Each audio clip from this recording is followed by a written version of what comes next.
I'm Pete Peterson, Dean of Pepperdine School of Public Policy, welcoming you here to tonight's first ever Patricia Tagliaferri Dean's Distinguished Lecture with renowned historian Dr. Niall Ferguson. The Patricia Tagliaferri Dean's Distinguished Lecture welcomes thinkers and leaders to Malibu to discuss the elements of effective public leadership that are often difficult to quantify. Those found through the study of the liberal arts. In this, the series is a perfect extension of our graduate program itself, which uniquely balances both quantitative and qualitative coursework in preparing public leaders. It is both ironic and appropriate that the series is named for Patricia, a woman who often avoided the limelight. She now has a public speaking series named for her. But Patricia was also a woman of firm and well-informed convictions, who supported the unique mission of SPP. It was Patricia who, as her son Michael told me recently, was the connecting point between the Tagliaferri family and Pepperdine. First, it was her support of her husband Gus as he earned his President's and Key Executives MBA in the 1970s. This was followed by her encouragement of her son and daughter as they attended and graduated from Seaver College and advanced degrees. In very real ways, we are all here tonight because of Patricia. We are joined tonight by Gus Tagliaferri, who made tonight possible through his vision for this lecture and his gracious gift. With him here are his son Michael, daughter Karen, and brother Ed. Let's thank Gus and his family.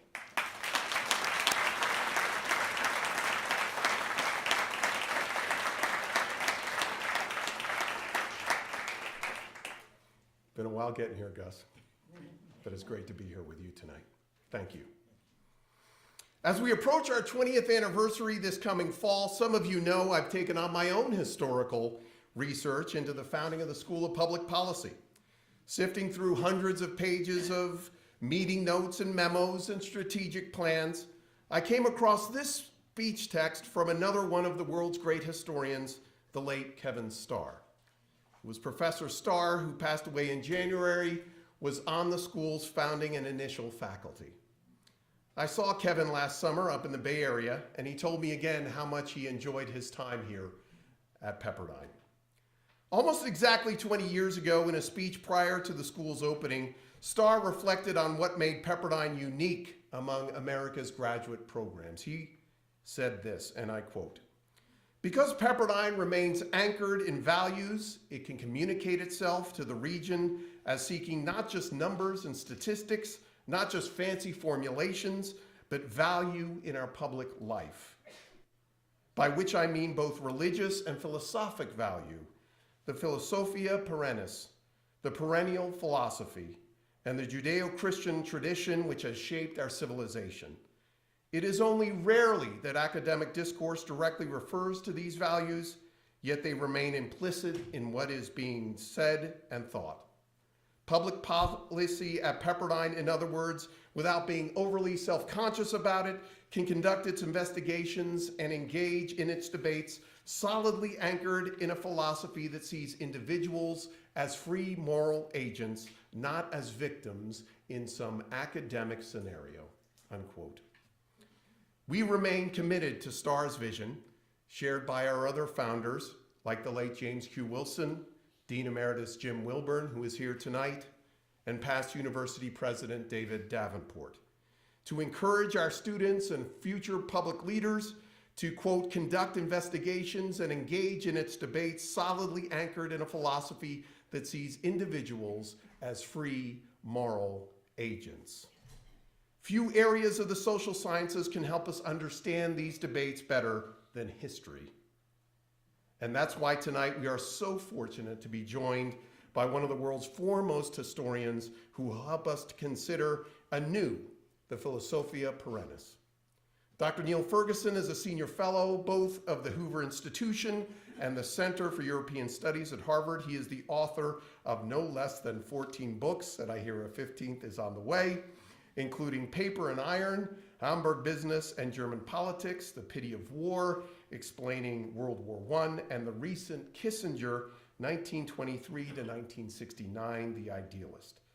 Dr. Ferguson has worked in other media, producing award-winning television series for PBS and UK channels, Channel 4, on subjects ranging from American history to Chinese history.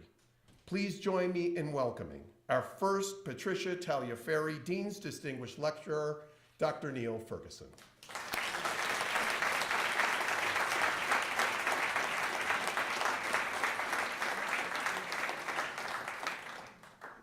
Well, thank you very much indeed, Dean.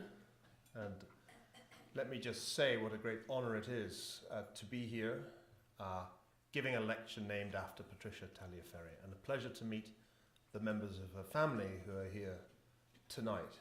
It's also a thrill to be at Pepperdine, a campus so beautiful that even Oxford man can feel a certain pang of envy, and I do not say that lightly. I am going to spend about half an hour talking about what it is that I do. Because what I do is to apply history. And I'm going to show you how I try to do that by applying history to some very recent events. Now, we're in California, and I know that for some people, the events of the night of November the 8th, 2016, were traumatic.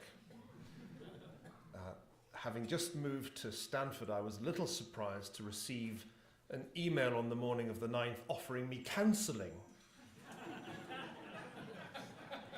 If you needed counselling, don't worry, I'm not going to trigger you. The way my 5-year-old son repeatedly triggered me and my wife. Earlier in 2016, when we still lived in Massachusetts, Thomas discovered that if he shouted Donald Trump for president in restaurants, he embarrassed his parents enormously successfully. But he was prescient in his adoption of Donald Trump back in March of last year. Some of you will remember this famous television ad. It was the ad Morning in America that ran in Ronald Reagan's campaign for re-election for a second term as President of the United States. And I think for some people at least who voted for Donald Trump, the possibility existed and still exists that it may be once again morning in America. Not everybody shares that view. The alternative view, which you can read every day in the New York Times or the Washington Post, or you can watch it on CNN if you prefer, is that this is twilight in America. Something truly dreadful has happened, and Donald Trump is far from being the heir of Ronald Reagan. If you want to, you can visit a counterfactual America, a fascist America, by reading either of these two great novels. If you read Sinclair Lewis's It Can't Happen Here, which was written in the 1930s, you're transported to an America in which a bombastic demagogue, Buzz Windrip, has been elected president and proceeds with extraordinary speed to dismantle the US Constitution and create a regime similar in almost all respects to that of Hitler's Germany. Philip Roth, many years later in the early 2000s, wrote a new version of the same idea in The Plot Against America. If you haven't read these novels, I urge you to do it. Apart from anything else, it will give you a yardstick a way of measuring how exactly the Trump administration is doing. Since 3 a.m. on November the 9th, 2016, a great many historians and journalists have been of the view that the Sinclair Lewis, Philip Roth scenario is upon us. Only this time, it's not fiction. Now, I have a good deal of respect for Tim Snyder, the Yale historian, but I don't have any respect for this new book of his on tyranny. This flyer arrived in the mail for me. 20 lessons from the 20th century it offered. Don't be a bystander. It's a very short book, and I read it with mounting indignation. What made me so annoyed was the casual way in which Snyder drew analogies between our predicament in the United States in 2017 and the predicament of Germans in the 1930s and other Europeans under dictatorships in the mid-20th century. The reason this annoyed me was that it made no attempt to point out the multiple differences between those two historical situations. And that is how not to do applied history. If you deliberately omit the differences and present only the similarities, you are, in fact, engaged in a kind of intellectual fraud. Andrew Sullivan is a dear friend of mine. We were at Oxford together many years ago. But when he wrote this article in New York Magazine, America has never been so ripe for tyranny, I felt really quite cross. I felt cross because it seemed to me that to argue that the election of Donald Trump presaged some kind of collapse of the Republic was irresponsible. And it must be said that very little, if anything, that has happened since November the 9th has borne out this thesis. I've spent a good deal of my career studying interwar Germany. My doctoral thesis was about the Weimar Republic. Let me tell you, ladies and gentlemen, there are very, very few resemblances between the United States today and Germany in 1933. And anybody who tells you differently is kidding you. Shortly after Hitler's election victory in January 1933, in all the major German cities, there were torchlit parades of brown-shirted members of the Sturmabteilung, the SA. There was a great deal of violence against opponents of the Nazi Party. And from that moment on, it was perfectly clear that the constitutional order of the Weimar Republic was going to be subverted by a mixture of violence and pseudo-legal change. It may or may not have escaped your notice, but almost the first thing that happened in the Trump presidency was that the president's executive orders on immigration were struck down, not even by the Supreme Court.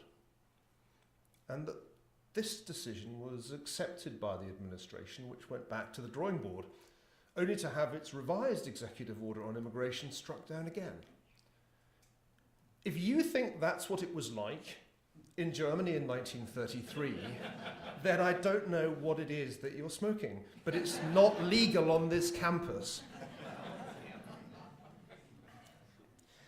So let me offer what I would call some real applied history, instead of the wild fantasies that currently seem to be de rigueur amongst liberal intellectuals on the East Coast. Let's first remind ourselves how very close this election result was. By my calculations, if just under 39,000 people had voted differently in 3 states, the result would have been different, and Hillary Clinton would now be president. Notice also the significance of these wonderful maps that appeared in the New York Times.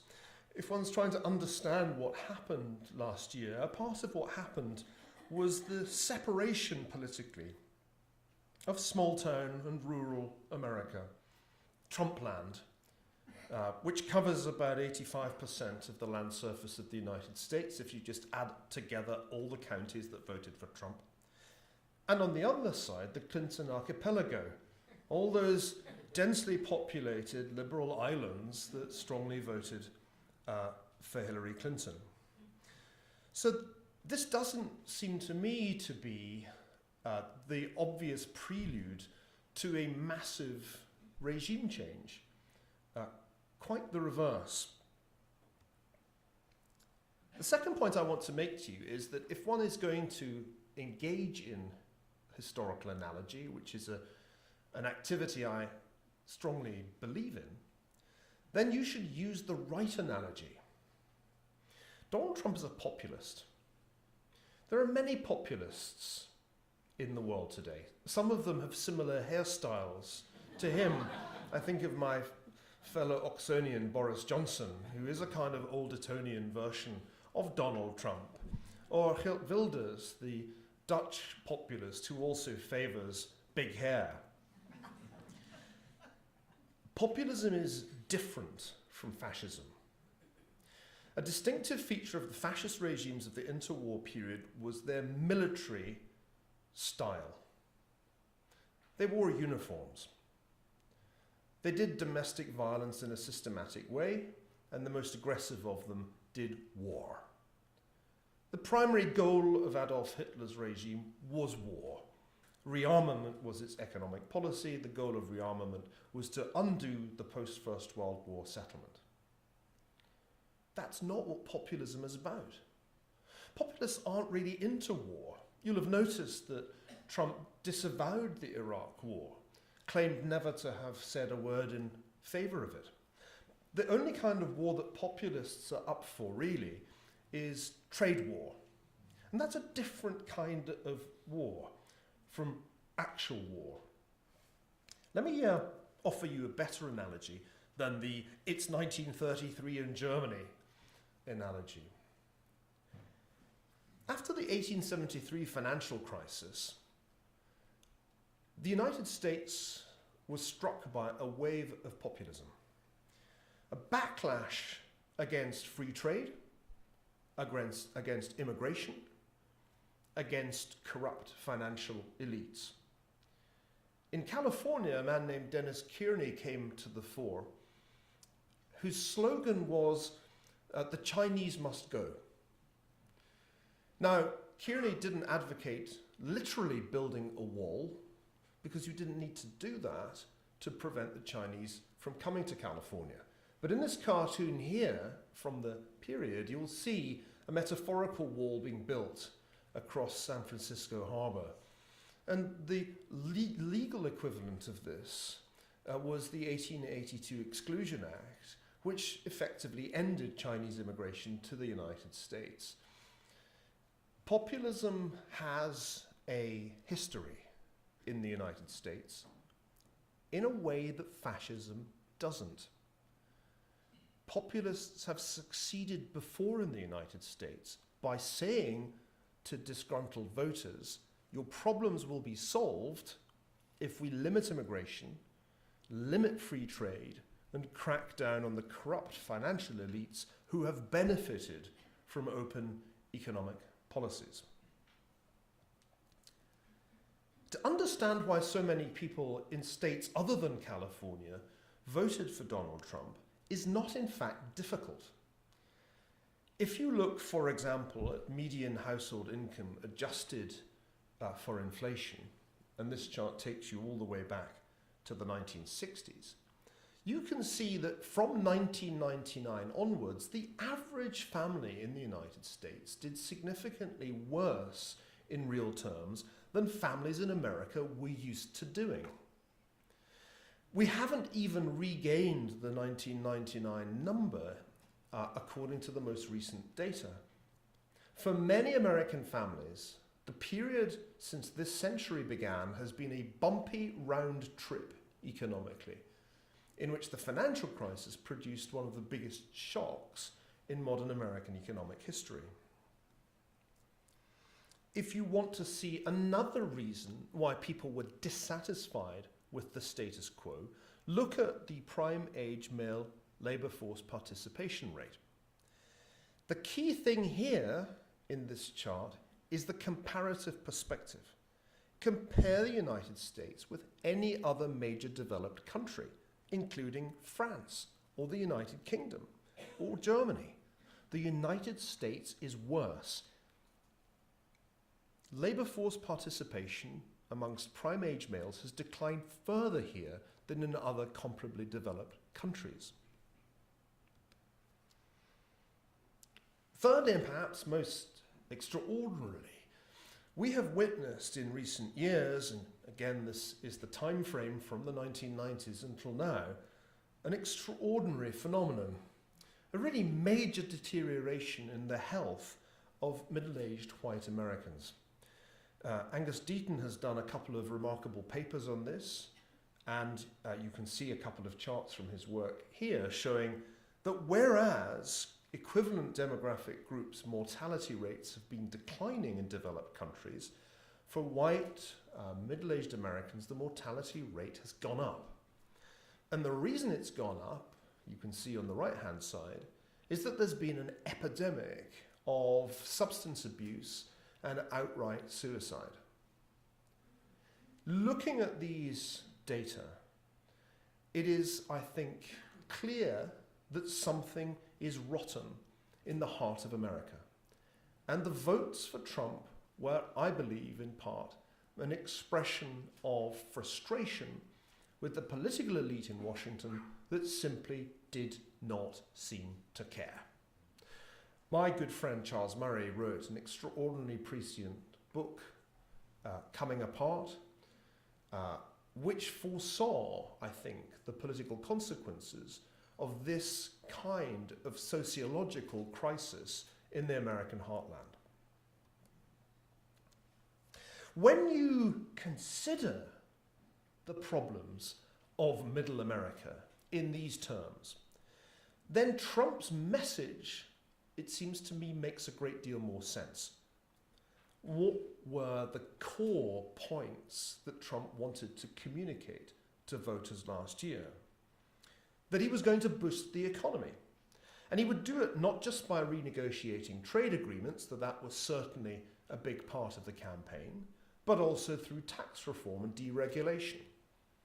So there was an economic component addressed to those parts of the country that have manifestly suffered economic hard times. And on foreign policy, it's clear that far from being a fascist, Trump is a realist. Even calling him an isolationist seems to me completely misleading. It is the right of all nations to put their own interests first, quote unquote. Trump said in his foreign policy speeches that he wanted nothing to do with the legacy of the George W. Bush administration. There would be no imposing American democracy at the point of a gun. The only real exception to this rule of minimal engagement was his pledge to, quote, eradicate radical Islamic terrorism completely from the face of the earth. Guess what? Many ordinary Americans, confronted with atrocities like San Bernardino and Orlando, took the view that this was a very good idea indeed. And I must honestly say that on that issue, I agreed with them 100%.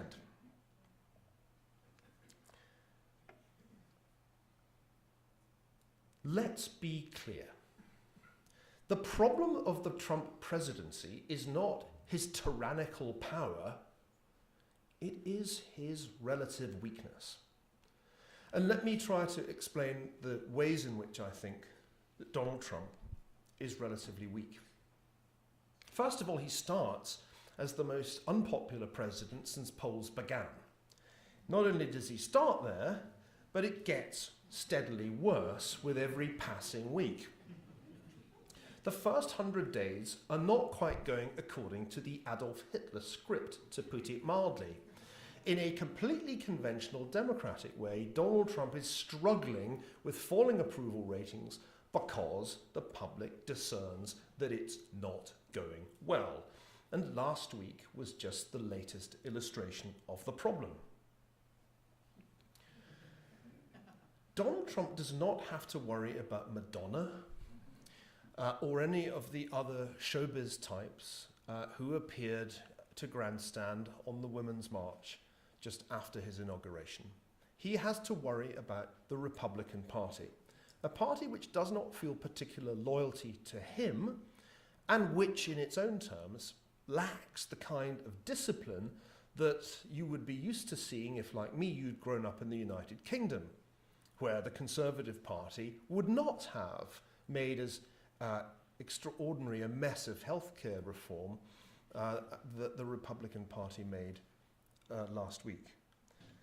Between Paul Ryan's difficulty in marshalling the House Republicans and John McCain's deep antipathy towards the president, Donald Trump has a problem.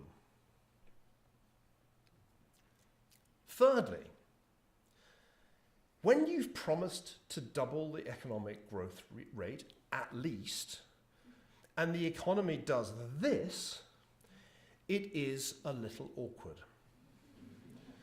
There's a huge gap between the confidence data that have been telling us since November the 9th that business is filled with hope at the prospect of a Trump presidency, and the actual data of what business does in terms of investment, say. Now, I think it's quite possible that now that tax reform rather than healthcare reform is on the agenda, and now that deregulation is getting underway, this will change. It is quite possible that we have passed peak anti-Trump. I'd even go so far as to say I think peak anti-Trump was last week. And that with tax reform and deregulation, things will begin to look a good deal better. But at this point, Donald Trump is up against a headwind. My old boss, Larry Summers, calls it secular stagnation. This is not Ronald Reagan's economy. Reagan was coming out of an inflationary period. The labor market looked very different then. Donald Trump's challenge is he's coming out of a deflationary period with a labor market that looks a great deal less healthy. His fourth, and this is the final problem I'll talk about, his fourth problem is that the Chinese are right about protectionism. If you told me even 5 years ago that the President of the United States would be an avowed protectionist and the President of the People's Republic of China would go to the World Economic Forum at Davos and defend free trade, I would have assumed that you had had too much to drink. But this is what happened in January, and Xi Jinping's speech at Davos was a rather masterly move on the part of the Chinese to step into the role of custodian of the international open economic order. I was told that a German minister had to be restrained from giving him a standing ovation on the occasion of that speech. Right at the beginning of this year, I told a number of audiences that what would happen would be that the art of the deal would meet the house of cards and the house of cards would win. I think that is roughly what has happened. And that is why I think most of the commentary that we read in the New York Times and the Washington Post or here on CNN has been so completely wide of the mark. So convinced have people traumatized by last year's election result become that Donald Trump is a tyrant, that they failed to see that exactly the opposite is in fact the case. That at this point, Mr. Trump looks like a relatively weak president who is facing some very major obstacles to political success. Now, what I've done in trying to set this new political era in perspective is to apply history. And I'm going to take a few moments before I invite you to ask me difficult questions to explain what I mean by the term applied history. One of my heroes is an Oxford philosopher of history, R.G. Collingwood, whose autobiography was published just before the outbreak of World War II. Everyone should read this book. True historical problems, Collingwood said, arise out of practical problems. We study history in order to see more clearly into the situation in which we are called upon to act. Hence, the plane on which ultimately all problems arise is the plane of real life. That to which they are referred for their solution is history. For generations, Americans have hoped that social science or political science or systems analysis or something like that would give them answers to the problems they confronted. This is the United States of amnesia. The last thing anybody wants to do in Washington is apply history. It's almost as if people who enter government take an oath to wipe from their memories anything they might know about previous problems similar to the ones that they confront. This is not new. As I was writing the first volume of my 2-volume biography of Henry Kissinger, I was very struck by the fact that Kissinger made the same observation in the 1960s. Kissinger was a very rare thing in post-1945 America. He was an intellectual who believed that history could be applied to contemporary problems. While his contemporaries were studying economics and political science, Kissinger studied the Congress of Vienna, 19th century diplomatic history. People wondered what this earnest young German-Jewish refugee was doing studying Prince Metternich in the age of nuclear arms. Kissinger had an answer. History teaches by analogy, he said, not identity. No significant conclusions are possible in the study of foreign affairs without an awareness of the historical context, because history is the memory of states. Europeans, living on a continent covered with ruins testifying to the fallibility of human foresight, feel in their bones that history is more complicated than systems analysis. Amen. The tragedy, ladies and gentlemen, is that applied history of the sort that I am talking about isn't being taught in American colleges nearly enough. If you look at the decline of diplomatic history or legal and constitutional history, even economic history, the discipline in which my career began, it's really very striking. This data takes the story back to the 1970s. You can guess the kinds of history that have been growing while these fields have been declining. In the University of Texas, you can see what I'm talking about in the extraordinary proportions of readings that are assigned to students, divided here by topic emphasis. Social history with racial or ethnic emphasis comes in a clear first. Try finding military history in this chart. I want to suggest that the historical profession in the academy has got its priorities badly wrong. That the shift, which was in some ways justified, to gender history has gone too far, to the point that it is almost impossible now to study military history at any major university. Let me explain why this is such a problem. History is being studied less and less. The aggregate number of bachelor's level majors reported in 2014-2015 to the American Historical Association was 19%, nearly a fifth down on 2009. I understand the latest data from Harvard are absolutely catastrophic, and I'd love to claim the credit for that.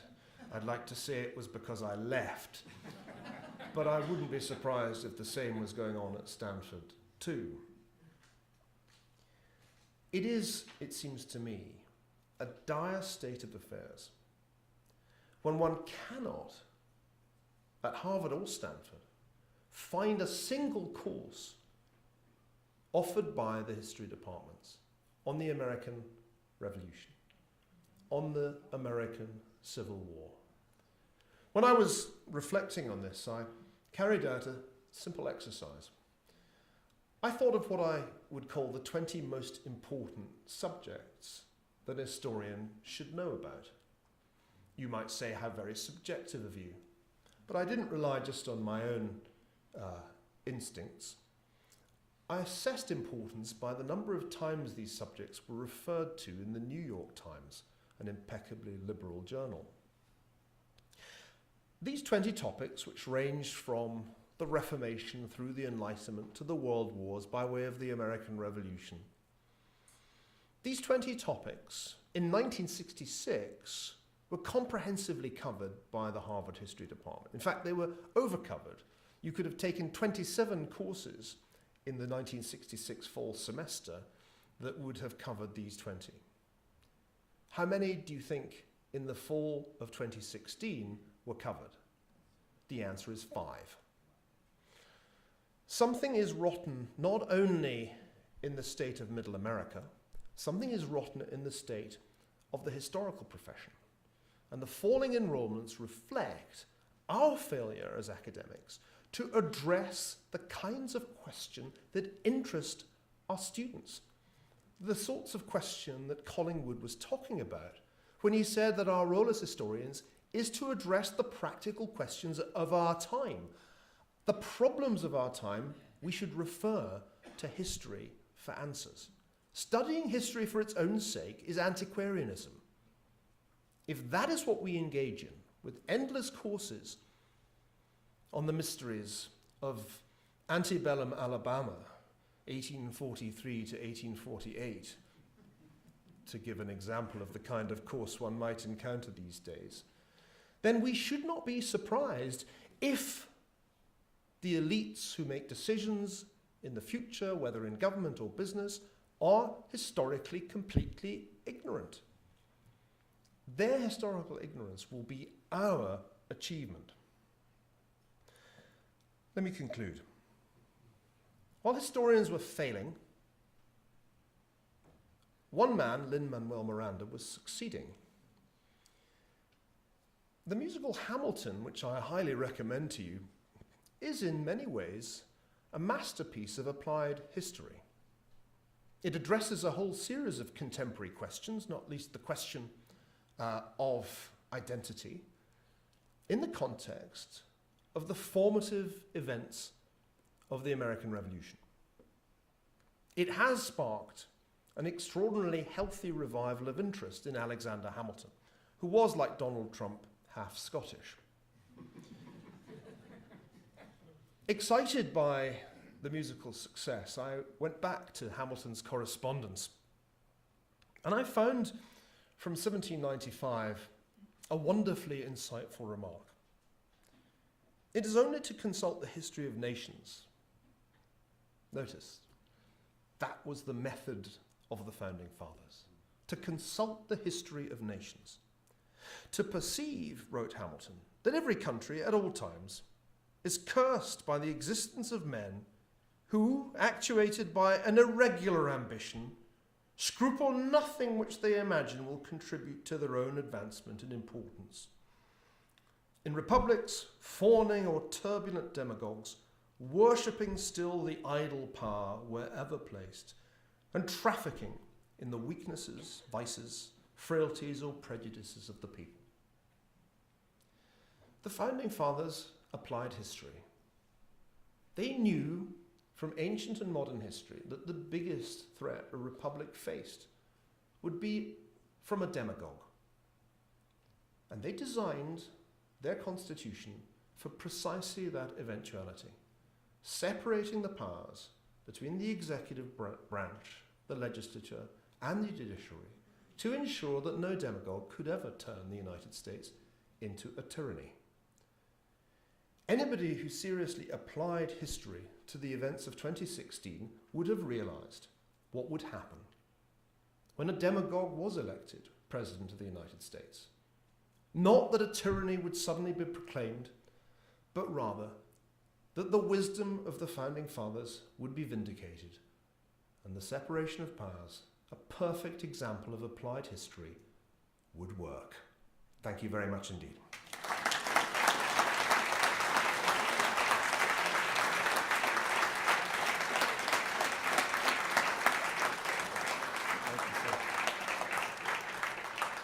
Okay, we're going to have a couple microphones going around. We have a good 15 minutes or so for questions. Do we have questions? There's a gentleman there. Right, hold on.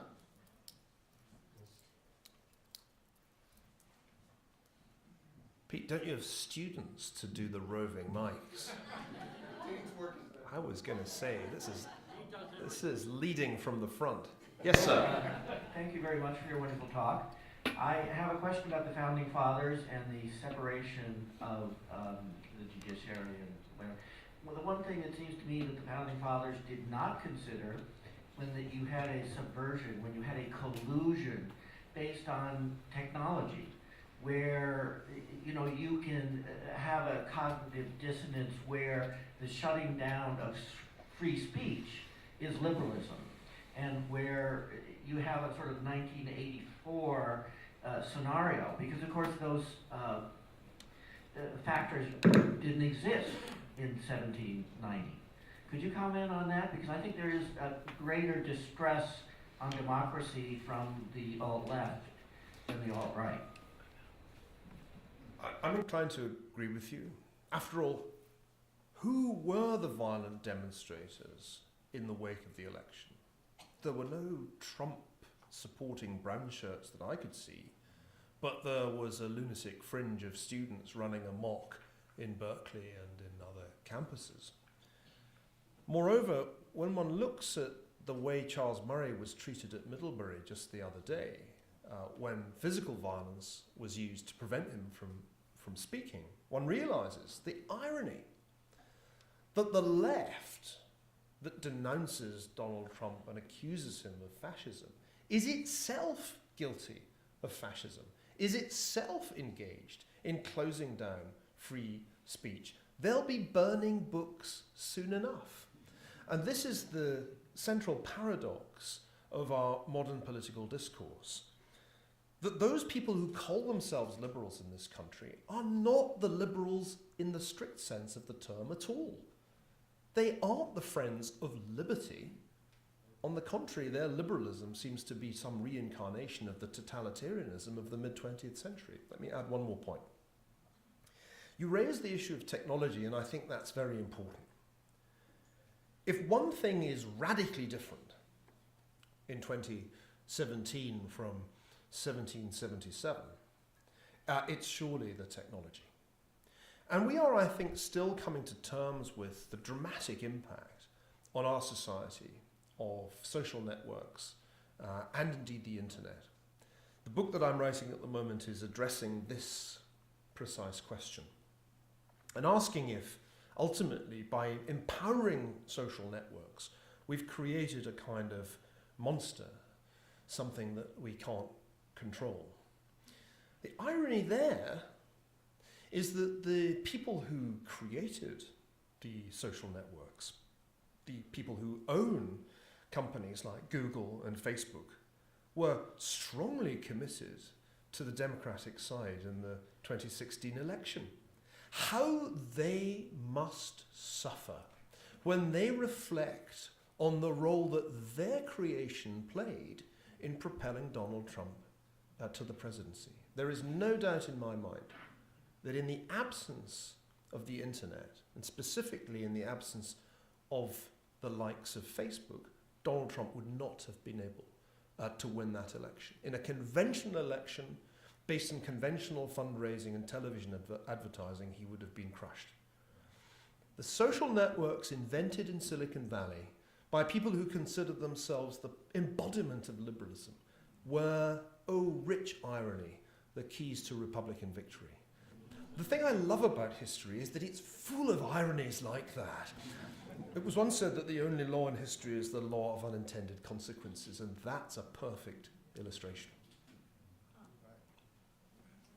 Other questions? Yeah, there's one there, and I've spotted a gentleman at the back too.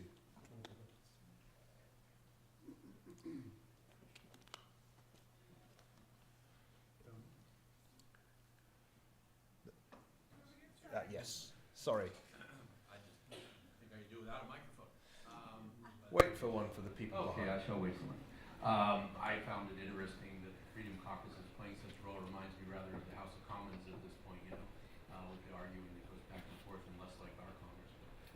That said, and then also I'm sure the Silicon Valley guys are laughing all the way to the bank with their billions of dollars, whether Trump wins or Hillary wins or anything else. But executive orders are something that I'm a little bit concerned about, because the business community seeks stability if nothing else.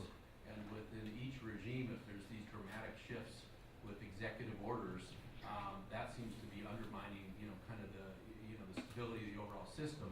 Because, if Trump doesn't win the next time around and a progressive wins, then all the things he did will just be undone, and back will be the Obama things. And, the business community just gets whipsawed around within this whole dynamic. And I'm wondering what your thoughts are, if any, on that.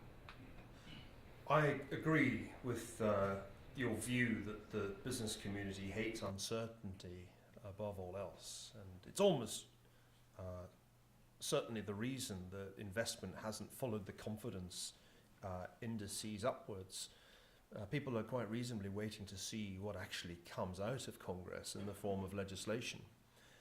Of course, let's not forget which president started using executive orders to circumvent Congress. It was President Obama. Some of us said at the time that this was the kind of tool that would come back and be used against his own achievements, and so it's proved. The good news is that these executive orders are still fundamentally not ukazes or imperial decrees. They can be struck down by the law courts, and in many ways they illustrate the limits of the power of the executive branch. I think it would be very desirable to use them less. And yet that's not the biggest problem of the federal government. The biggest problem was actually referred to by Steve Bannon, known as the Prince of Darkness in the liberal media, when he referred at the APAC conference to the administrative state. The administrative state is an important concept. My dear old friend Chris DeMuth has written a brilliant article about this, explaining what it was that went wrong circa 1970, when the executive branch started to create one agency after another with extensive bureaucratic power to generate regulations. This began with the EPA, but soon there were any number of such agencies. I think the total number at the moment is north of 60. DeMuth argues that it was Congress's decision to give away its power, to pass the buck on politically difficult decisions to the bureaucracy, that led to the rise of the administrative state. But the problem is that the thing is now completely out of control. No presidency has produced more regulation than the Obama presidency. And almost every presidency has produced more regulation except for one. The one exception was Ronald Reagan's presidency, which successfully reduced regulation on business. I'm more worried about the executive branch's agencies and their regulations than I am about executive orders, because the regulations are far more numerous.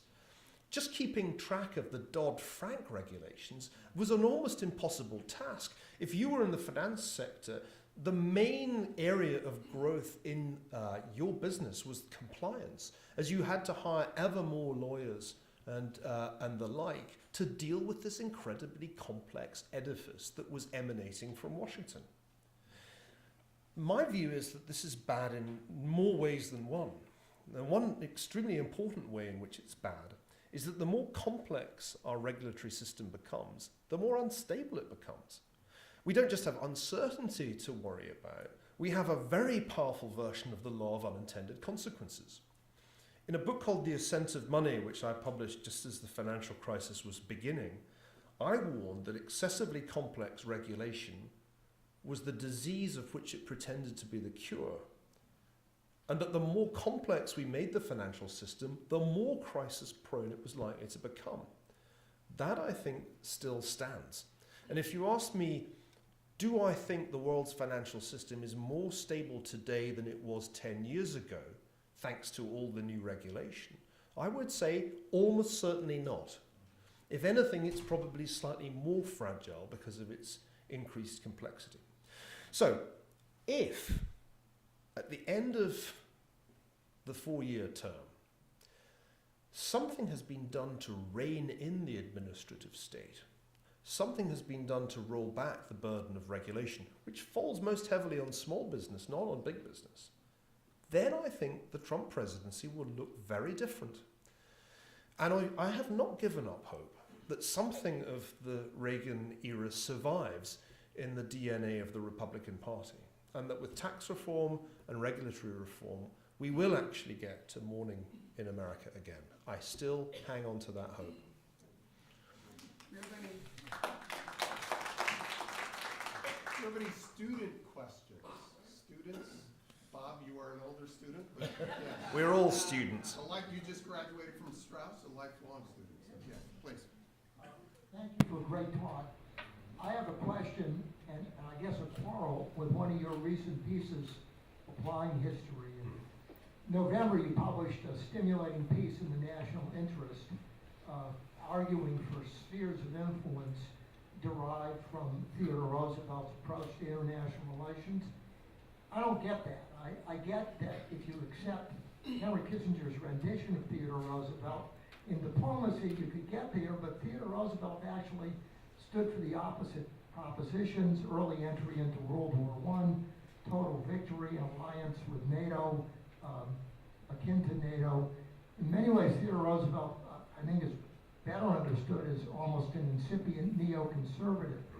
Isn't there a danger in invoking history that there are competing interpretations of it? And especially in Kissinger's case, though he's an effective advocate, we have to be very careful about accepting a historical interpretation as authoritative without rigorous analysis. Well, of course, part of what makes history difficult and worth studying is that there are multiple interpretations of all the great questions and all the great historical figures. When I was writing a piece last year with Graham Allison about how the next president should apply history more effectively, we recommended the creation of a council of historical advisors so that more than one voice would be heard on these issues. But let me address the piece that you've mentioned, which was an unusual piece. Perhaps that wasn't obvious. The point of that piece was, in fact, that it was a memorandum to the new administration designed to convey to them what seemed to me and Kissinger to be a viable grand strategy that was compatible with their campaign commitments. Its publication in the American Interest was kind of a byproduct of the effort. My view is that the Trump administration could do itself a self-inflicted harm if it embarks on a collision course with China. And the key point of the piece was to argue strongly against that approach and to advocate instead an improvement of the relationship with China. And the central theme of the piece was that if you thought about it, an opportunity had presented itself for the United States to align itself with the other permanent members of the UN Security Council. That is to say, Russia, China, Britain, and conceivably France. So that was really the key argument of the piece. The conclusion about Teddy Roosevelt was based entirely on the Kissinger account in diplomacy. There was no effort on my part to consider alternative interpretations because that would have not served my purpose very well. And that's an illustration of what happens when applied history enters the realm of power. In order to make the argument that the Trump administration should pursue a Kissingerian strategy and not the more confrontational strategy that Steve Bannon, for one, was recommending, I had to make an historical argument that Roosevelt's a preferable role model to Andrew Jackson. But it had to be Kissinger's Roosevelt. The piece was in effect a co-authored piece trying to convey a Kissingerian message to a new administration. I haven't given up hope, by the way, that that message has been heard. I've just been in China for a week. The Chinese are naturally apprehensive about what will happen when President Xi Jinping goes to Mar-a-Lago. This is like a kind of reverse of Nixon in China, isn't it? Xi Jinping in Florida. And maybe there'll be an opera about that too. Maybe Lin-Manuel Miranda can write it. But if the Trump administration had remained consistently anti-Chinese, as it appeared it might when Trump took the Taiwan call, if it had continued to talk in terms of trade war or even confrontation in the South China Sea, then I don't think the Chinese would have accepted the invitation. The reality is that that anti-Chinese strategy has significantly faded from the Trump administration's rhetoric. And I wouldn't be at all surprised if in the course of this year a great deal gets done between President Trump and President Xi. And if that's the case, then my article, my memorandum, will have at least contributed something to a good outcome. Are we still looking for, We're still looking for a student? There, All right, one has great. the Yes, microphone. in the back. There is another faculty member who has a question, but he'll be patient. Yes. Hi, good evening. Can you hear me? Oh. Good evening, Dr. Ferguson. So as you were talking about, Donald Trump and populism, I was reminded about some historical reading, or just recent academics, like for example, Francis Fukuyama, who discusses the end of history and that there's a natural trajectory towards liberal democracy, and that's a natural end state. But as we're discussing populism, it seems as if like we've hit perhaps like a peak or perhaps a turning point where there isn't necessarily an end point towards liberal democracy for every country, but even for those who are on the trajectory that everybody thinks is the end stage, there's perhaps a turning point towards illiberal democracy or towards a certain type of populism, if you will, as is being displayed by the other political figures you listed. So my question is, what do you think is a natural trajectory for international and national politics? Do you see a liberal parliamentary or presidential style republic being the natural end state, or do we see perhaps even a turn away from that with the results with respect to the last election and whatnot? Well, of course, as an historian, I'm against the end of history. Be out of a job, wouldn't I? Francis Fukuyama's become a near neighbour of mine on the Stanford campus, and I've long admired his work. The End of History was a brilliant essay. If you think back to its publication in the summer of 1989, it was visionary. Very few people in the summer of 1989 foresaw that the Berlin Wall would come down that November. I can remember trying to write an article that summer in a British newspaper predicting that the Berlin Wall was crumbling, and the editor refused to run it because he thought I'd been listening to too many Ronald Reagan speeches. That was what he actually said.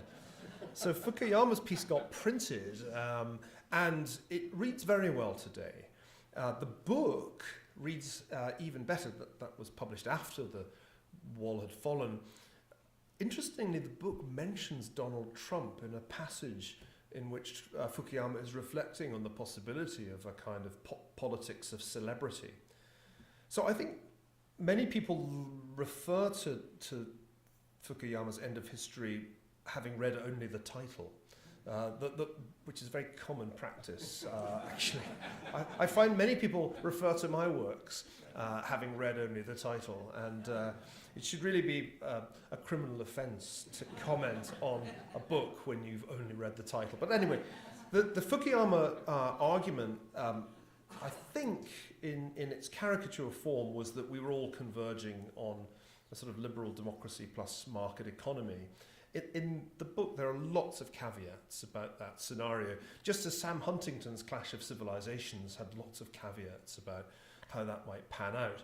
You've got to give these men their due. These were the seminal essays of the post-Cold War era, and every week you see public intellectuals trying to match that feat. It's incredibly difficult to nail it like that.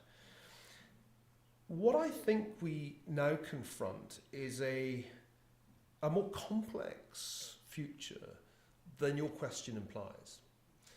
Because it's not just a choice between liberal and illiberal democracy. There's actually a range of different options on the table. The thing that I'm most struck by at the moment is the extent to which all the 190 or so states in the world are, as states per se, being weakened by the proliferation of networks. And while they appear to continue functioning in the traditional way, some more or less legal than others, actually the power of the state itself is being challenged. And you can see the big states responding in different ways. The Europeans have one approach, the Chinese another, the United States still another. But for me, the real challenge of the 21st century will be how institutions that were designed 100 years ago or more than 200 years ago in the case of the United States cope with the creation of networks larger and faster than anything we've ever seen before. New political communities are being created, and old institutions are dying. Political parties suddenly go extinct. One of the big stories of our time is the death of social democracy. It's happened to the Labour Party in Britain, in the Netherlands. I wouldn't be at all surprised if it happened to the Democratic Party in the United States next. What happens is that the intelligentsia goes out this way, sort of Elizabeth Warren direction, and what's left of the working class goes this way in search of populist leadership. So the extent of institutional dissolution is really quite extraordinary. And it will be a very brave political scientist who writes a Fukuyama-esque essay about what comes next. I'm not sure that elections will ever be the same again. Since the advent of Facebook and Twitter, and I'm not sure politics will ever be the same again, since we ended up with a candidate who was both a celebrity and an oligarch, a brand and a business. This is new territory, and I don't think the Fukuyama terms of reference actually capture it. Time for one more question. In your book, Civilization, the West and the Rest, you discuss, which I read more than the title, you discuss... Thank you, sir. You discuss how competition was a major factor in the rise of the Western powers over the major, much larger countries in the East. And when you were responding to the Kissinger question a minute ago, you discussed how you believe the United States should partner itself more in the UN, which is a network which abrogates power of states because it takes down competition in some arguments. But how we should utilize the UN to partner more with these large countries, which in my mind would take down competition. What would you say in response to that? Well, I think one has to be a little careful here in one's terms. In Civilization, the argument I made was that economic and political competition became legitimate in Western Europe at a time when they really weren't legitimate in the great Oriental empires. The sort of default setting in the Oriental empires was that there should really be one unitary power, the power of the empire, and the notion of a market economy with competing corporations was entirely a foreign one. I think in the realm of international relations, it's a slightly different conceptual framework you need to apply. In my argument in that essay that's been referenced, my point was not that the United States should wholeheartedly commit itself to the principles of collective security as enshrined in the UN, but rather that it should take advantage of the fact that by sheer chance, the 5 permanent members of the UN Security Council could make common cause for the first time almost in that institution's history. But I would say they would make common cause in pursuing their national interests. If one thinks about what it is that threatens the established great powers, one of the things that threatens them is nuclear proliferation. Another thing that threatens them is Islamic extremism. It's quite clear that there is common ground between the United States, Russia, and China on these issues. And that should be the kind of way we think about the grand strategy of the Trump administration. The UN Security Council is a really odd institution. It just privileges the powers that were on top in 1945. And accidentally, the Chinese are there really because it was another Roosevelt's idea that they should be. Almost immediately, there was a revolution in China, and it meant that there was another communist power in the UN Security Council. That wasn't the plan. It was supposed to be Chiang Kai-shek's seat. And the United States has never really been able to satisfactorily use the United Nations Security Council because, in effect, the Russians and the Chinese nearly always exercised a veto power. Even since all the change that we've seen in the world, that's still kind of the pattern. The Chinese tend to vote with the Russians for no very good reason, it seems to me. So this is not to say, let's embrace the UN. I don't want John Bolton to hear that I've gone off the rails. No, my argument has always been that we should instrumentalize the UN.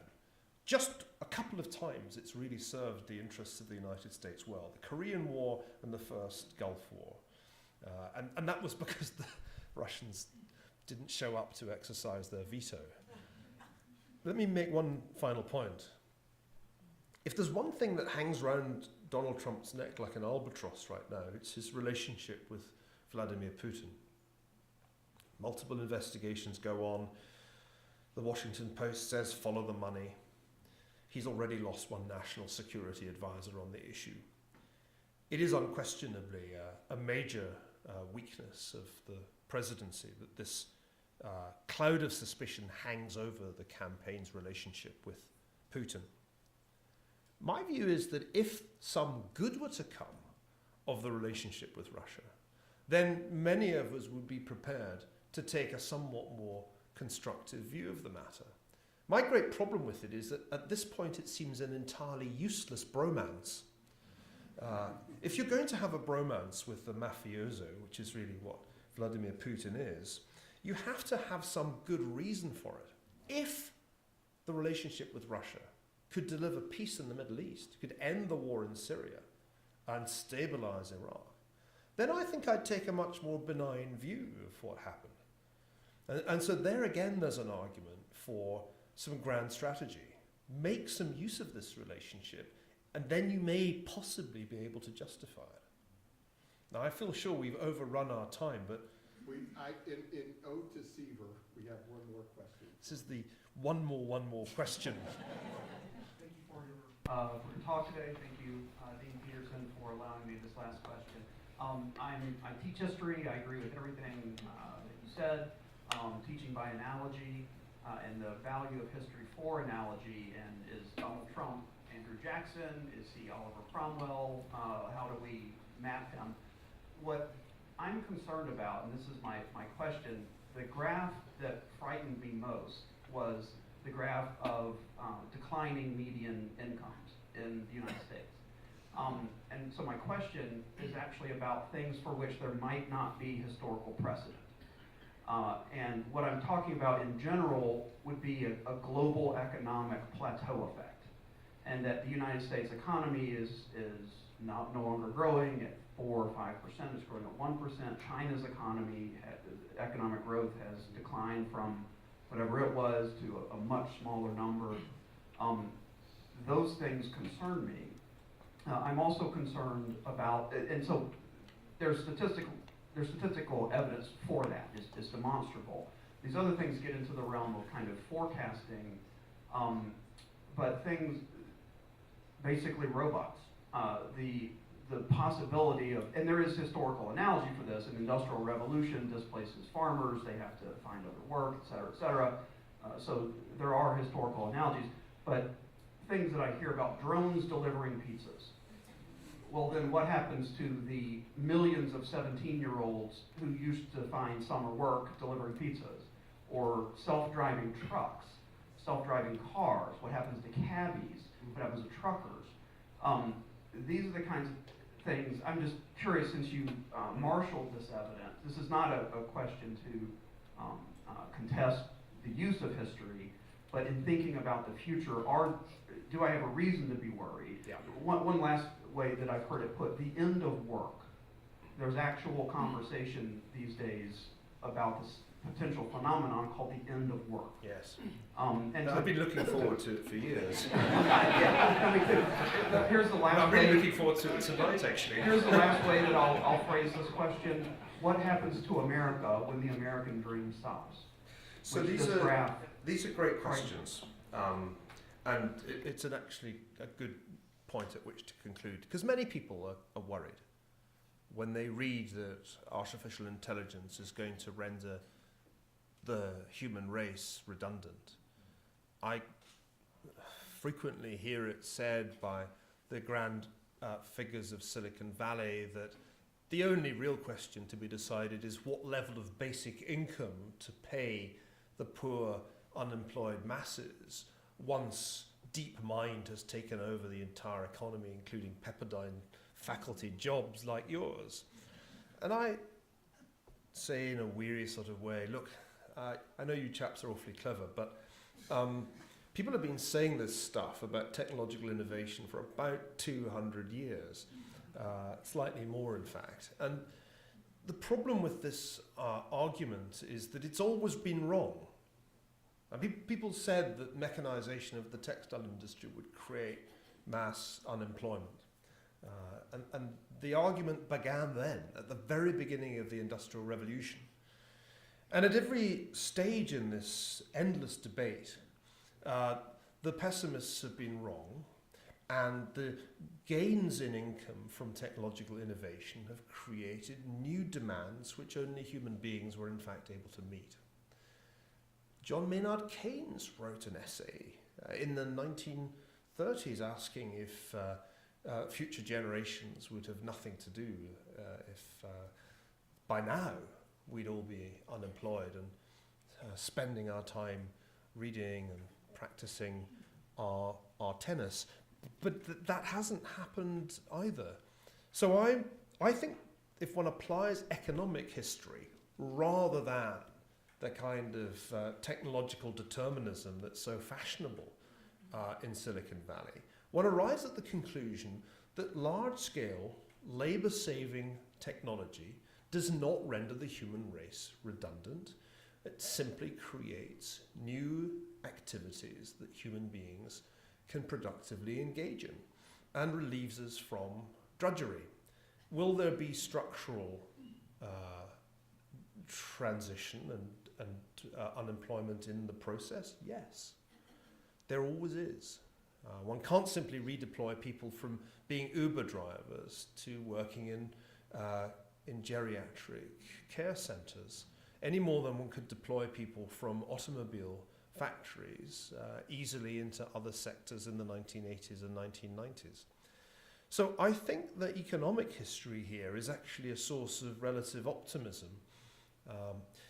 One could, of course, go on at great length on this subject and create even more work for oneself, keeping the audience here long past the promised end time, but that would be a mistake.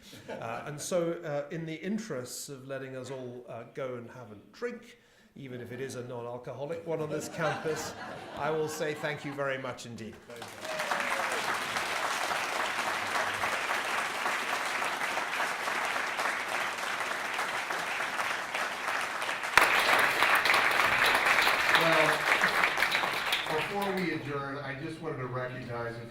because nights like tonight don't happen without a few things happening. First is a group of people taking care of all the logistics in putting this together. And so first and foremost, I want to thank my assistant and communications coordinator, Melissa Espinosa, who I think is outside. I want to thank Christina Ramirez, who's our director of communications, who got the word out to the community and to others. For those of you who this is your first School of Public Policy event, I want to make sure that you know that we don't always have nights like tonight, but we always have provocative conversations here in the Wilburn Auditorium and in other places.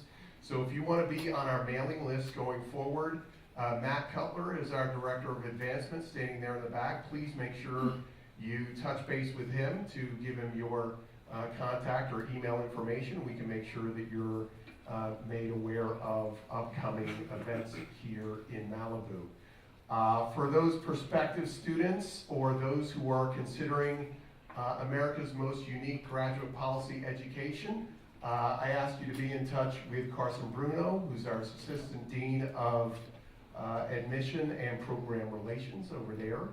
And I want to conclude with the way we began by thanking the Tagliaferri family, and especially you, Gus, for kicking off what I think has been a tremendous beginning, a launch to what I know is going to be a profound set of conversations here in the Wilburn Auditorium in ways that continue what makes this program unique, that we are educating policymakers to think historically. And I think one of the things that's been so great just in my brief amount of time in getting to know Dr. Ferguson is that we've already agreed to begin to constitute a coalition of the willing, of organizations and academics and scholars and public leaders that are really thinking very seriously about applied history and how, granted, there needs to be a quantitative understanding of public policy, but there also needs to be this other side of understanding the decisions that we all make, that we understand that we live in a particular time and in a particular place, and we're influenced as human beings by particular motivations. And so in this, we will continue as America's unique graduate policy program. So we are adjourned, please. We have refreshments in the back, and again, as Dr. Ferguson said, they are non-alcoholic, but we invite you to join us and Dr. Ferguson. Thank you very much for coming out tonight.